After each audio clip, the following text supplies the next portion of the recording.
Hi, this is Cheryl back with you from Farmhouse Frugally. Merry Christmas. I thought you might be interested in knowing what I made the clock man for Christmas.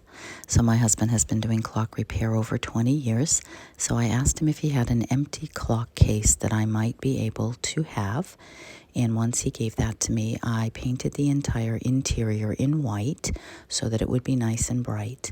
Then I went out to Etsy and purchased the most adorable rice paper kind of tissue paper, a little bit thick, so that I could decoupage that or Mod Podge that onto the back walls and make a clock and gear type wallpaper for the back of this diorama.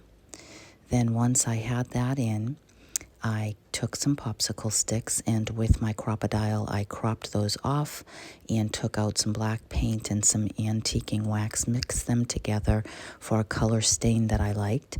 I stained all of those, and then I took some Jenga blocks. I needed to build up the floor, or make a floor so that it would be level with the glass door, so that if we put this on a shelf, it would be at eye level through the glass.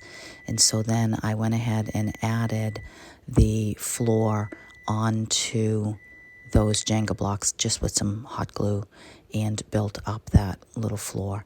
Then I had so much fun going out to eBay and other places looking for a 1/12 scale dollhouse furniture to make this diorama.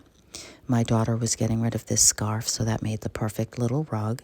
I just cut off a little piece of it and frayed the edges so that I would have a little rug for that area. And then I just began to put everything in its place.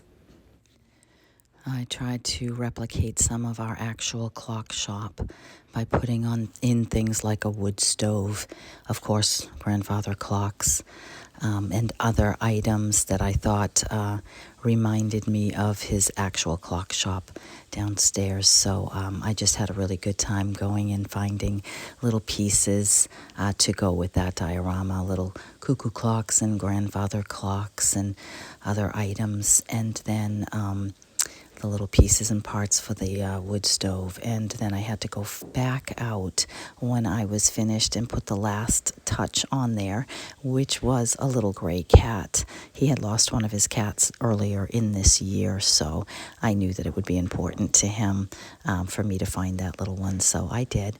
And then I painted the inside edges of the clock case, and then once you shut the door, it is absolutely adorable. It's hard to see with the glare just how it came out, but you can see the little kitten in there, and I think it's lovely, and I hope that he likes it.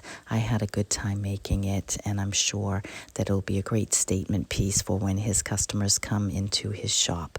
So I hope you had a blessed Christmas, and I thank you for stopping by. I will see you in the next one. Take care.